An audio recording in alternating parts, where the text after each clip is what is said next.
लान रुपया होगा तो नहीं लेंगे। रुपया नहीं है, बुक में नहीं रखते हैं, बुक में रखेंगे तो देखें इनकम फ्रॉम हाउस प्रॉपर्टी में जो हम पीछे क्लास में बताए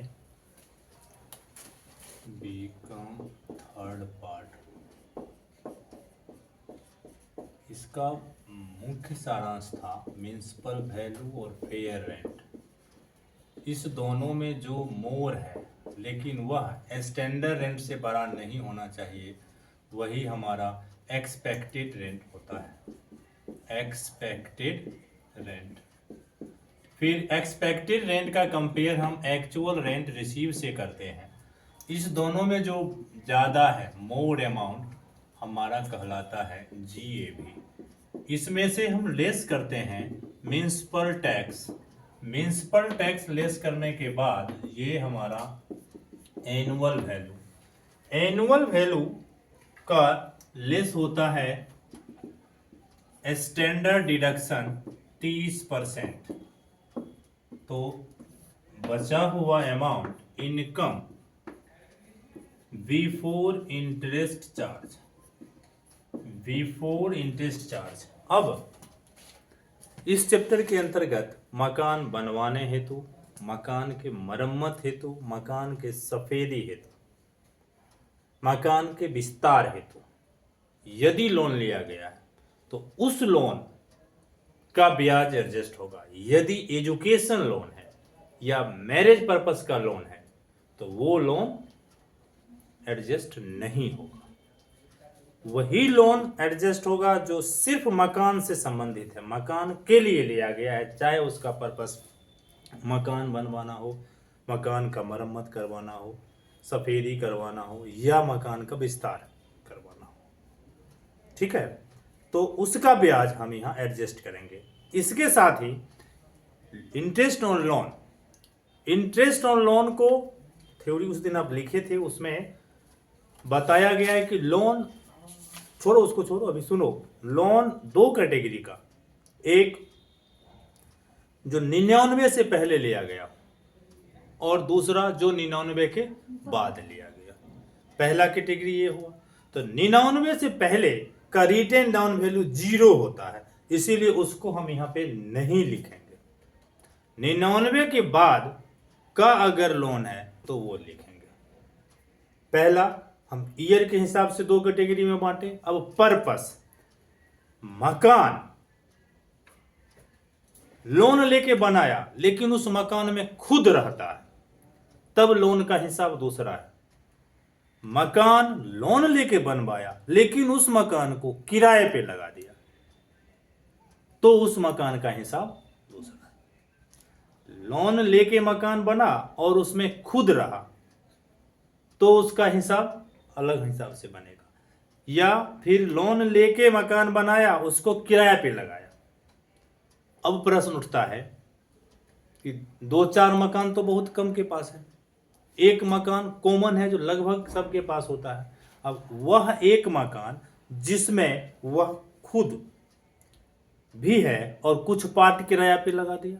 अभी तो हम दो पढ़े कि या तो वो किराए पे लगा दिया या फिर मतलब खुद रहता है, लेकिन ज्यादातर मकान हकीकत में क्या देखते हैं, कुछ पार्ट में खुद रहता है ओनर, कुछ पार्ट किराए पे लगा हुआ है। तो इस तीनों ही कंडीशन में या तो संपूर्ण मकान किराए पे लगा हुआ है, या तो संपूर्ण मकान में खुद है, या पार्टली किराए पे लगा हुआ है और पार्टली सेल्फ है। तो इस सब स्थिति में अलग अलग कंडीशन होता है।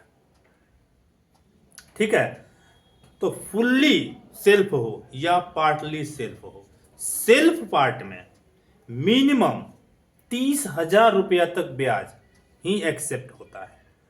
मिनिमम 30,000 रुपया तक ब्याज ही हम एक्सेप्ट करेंगे, उससे ज्यादा एक्सेप्ट नहीं करेंगे। और मैक्सिमम 2 लाख रुपया था।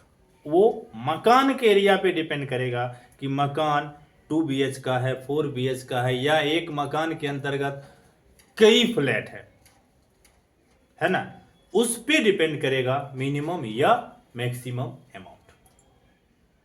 अब यदि मकान सेल्फ यूज में नहीं है तो मकान का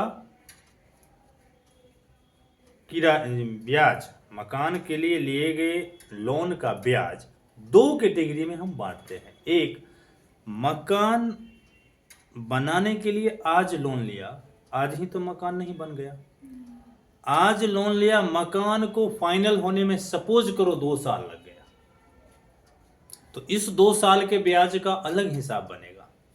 और फिर 2 साल के बाद मकान जब यूज होने लगा तो उसके ब्याज का फिर अलग हिसाब होगा। तो अप टू फिनिश होम, घर को फिनिश होने तक के टाइम का जो भी ब्याज होगा उसे रिटेन डाउन वैल्यू करके लिखते हैं। उस ब्याज में जैसे 2 साल का, तो 2 साल का जितना भी ब्याज होगा उसको टोटल कर लें, टोटल करके 5 से भाग दें। 5 से इसलिए भाग दें कि इनकम टैक्स में रूल है कि उस ब्याज को, जो नॉन वर्किंग पीरियड का ब्याज है, उस ब्याज को आप 5 साल में रिटेन करेंगे। ठीक है, तो उसमें 5 साल 5 से भाग दें, जो एक पार्ट शेयर निकलेगा वही 1 साल में आप एडजस्ट करेंगे। और फिर जिस फिनेंसिंग ईयर के लिए हम बना रहे हैं उस फिनेंसिंग ईयर का जितना ब्याज है उसे फिनेंसिंग ईयर करके आप एडजस्ट करेंगे। तो यहां लेस करते हैं interest on loan, less interest on loan, written down value, कुल ब्याज में 5 से भाग दे देंगे, जो अमाउंट निकलेगा वो रिटेन डाउन वैल्यू, और फिर जिस ईयर के लिए बना रहे हैं उस ईयर का ब्याज, उसे हम फिनेंसिंग ईयर करके लिखेंगे। दोनों को जोड़ के यहां घटाएंगे, प्लस में आया तो प्रॉफिट, माइनस में आया तो लॉस। ठीक है, ये हमारा इनकम फ्रॉम हाउस प्रॉपर्टी होगा जिस पर हमें टैक्स देना होगा, income from house property.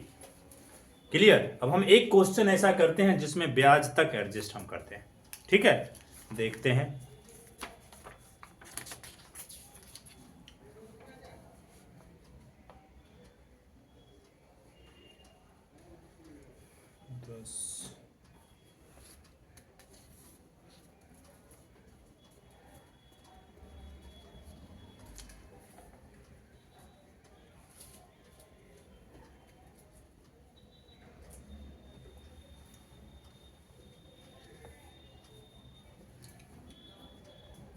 Question number 9,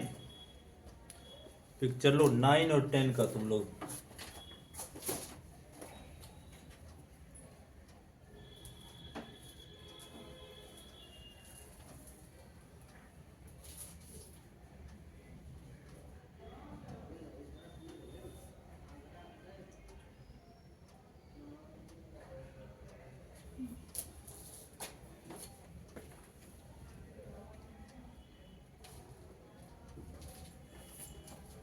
जो क्वेश्चन नंबर 9 है वही क्वेश्चन नंबर 10 है। हम अभी 9 करते हैं। ये एससी मेहरोत्रा के बुक से क्वेश्चन नंबर 9 है, जिसमें सिर्फ पहले लोन के बारे में कैसे हम एडजस्ट करें वो बताया है। बता रहा है mister M started the construction of his house on 1/6/2016। Construction कब स्टार्ट किया? 1/6/2016 को। एंड फॉर दिस ही टूक ए लोन फॉर RS 2 लाख। इसके लिए वह 2 लाख रुपया लोन लिया at the rate of 13.5% from bank से। ही टुक अनदर लोन, वह एक और लोन लिया of 6 lakh at the rate of 13% per annum. 6 lakh रुपया का एक और लोन लिया on 1/4/2019 to complete the house complete करने के लिए। The construction was completed on 30/11/2019, 30/11/2019 को, and was self occupied from 1/12/2019, 1/12/19 से वह खुद रहने लगा, है ना। Compute his income from house property for the assessment year 24-25। इसमें सबसे पहले फर्स्ट लोन कब लिया है? First loan taken on 1/6/2016 RS 2 lakh. At the rate of 13.5%। 13.5%, है ना, एट द रेट ऑफ 13.5%, 13.5% की दर से। अब मकान बन के कब तैयार हुआ? 30/11/2019। House complete 30/11/2019। अब यहां ध्यान दें, मकान जिस साल कंप्लीट हुआ उससे एक साल पहले तक हम रिटर्न डाउन वैल्यू निकालते हैं, क्योंकि कंप्लीट हुआ तो उस साल तो फिर वो किराए पे लगाया होगा, तो उतने पीरियड का फिनेंसिंग ईयर माना जाएगा, है ना। तो इसका जो हम ब्याज निकालेंगे 1/6/2019 से 19 कब खत्म होगा? 31/3/2020। Financing year by financing year हम खत्म करते चलेंगे। पहला साल 1/6/2019 16 है ना, 1/6/2016 से ये 31/3/2017, छठा, सातवां, आठवां, नौवां, 10वां, 11वां, 12वां, जनवरी, फरवरी, मार्च, 3 3 6 3 9 1 10 महीना।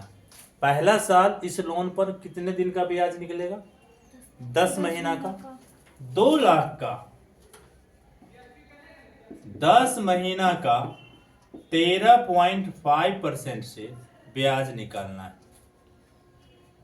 1010, ठीक है, इसको काट दो तो जल्दी हो जाएगा। 20,500 मेरे समझ से आएगा, देखो निकाल।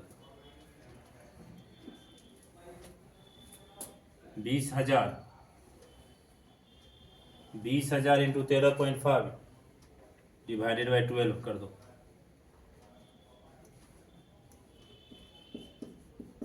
22,500। 1/4/2020 से 31/3/2021,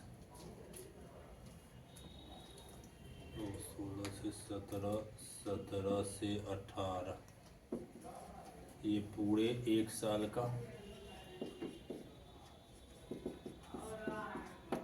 13 दूनी 26,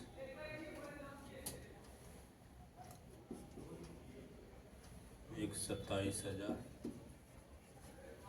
उसके बाद 17 से 18, 18 से 19, 18 से 19 भी 27,000, 16 से 17, 17 से 18, 18 से 19, 500, 5 7 5 12, 12 5 17, 2 1 3 2 5 2 7, 5 2 7 2 9 7 16 6, हाथ में 1 2 1 3 2 5 2 7, 76,500। रिटेन डाउन वैल्यू 76,500 भागा 5, 5 इकाई 5, 2 7 25 25, 5 13 15, फिर फिनांसिंग ईयर ये हो जाएगा 27,000। फिर न्यू लोन 6 लाख का, नया लोन का कितना है ब्याज? नया लोन का 6 लाख। ब्याज रेट कितना है? ब्याज रेट 16%, 13%। 13 छक 78, 300, 5 7 5 12 8 20, 7 2 9 2 11 1,20,300 total interest on loan.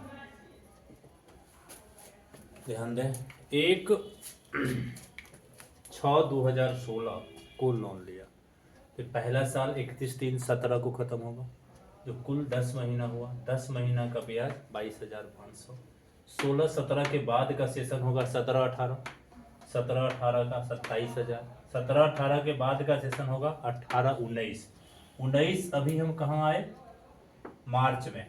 Financing year कब होगा? मार्च, ठीक है ना, 31/3 27,000, अब 19-20 में जब हम घुसेंगे तो यही 31-30-11 को मकान बन गया, इसीलिए 19-20 का ब्याज रिटेन डाउन में नहीं निकालेंगे। तो ये 3 साल का ब्याज निकाले तो 76,000, 76,000 में 5 से भाग दे दिए तो ये रिटेन डाउन वैल्यू निकला कितना, 15,300। फिनेंसिंग ईयर का इसके लिए कितना हो जाएगा, 27,000। 2 लाख वाले का 1 साल का ब्याज होगा 27,000। फिर नया लोन लिया गया उसका फिनेंसिंग ईयर का कितना होगा, इसका रिटेन डाउन वैल्यू नहीं निकलेगा। क्यों? क्योंकि ये जिस साल लोन लिया गया उसी साल हमारा मकान बन के तैयार हो गया। जिस साल लोन लिया गया उसी साल मकान बन के तैयार हो गया, तो उसका रिटेन डाउन वैल्यू नहीं निकलेगा। तो इसका सिर्फ फिनेंसिंग ईयर का, तीनों को जोड़ते हैं तो 1,20,300 हमारा ब्याज है। कुल मिला के इस मकान पर ब्याज कितना लगेगा, 1,20,300। और मकान का क्या पर्पस है, किराया पे नहीं लगा, मकान सेल्फ ऑक्यूपाइड है, खुद रहता है, तो आमदनी तो कुछ नहीं हुआ, खर्चा कितना हुआ 1,20,000, इसीलिए ये 1,20,300 उस मकान का लॉस हुआ। तो ये अमाउंट जो है पेड जब होगा तो लॉस होगा, तो ये लिखा जाएगा लॉस फ्रॉम हाउस प्रॉपर्टी। अलग से हमको कैलकुलेशन नहीं करना है, लॉस फ्रॉम हाउस प्रॉपर्टी 1,20,300। ठीक है। और ये इसी तरह क्वेश्चन नंबर नेक्स्ट जो है इंटरेस्ट लोन का, ये आप लोग खुद से करेंगे, आगे टॉपिक कल करेंगे। ठीक है। वो 5 से डिवाइड क्यों किया? रूल है रिटेन डाउन वैल्यू 5 से हर जगह।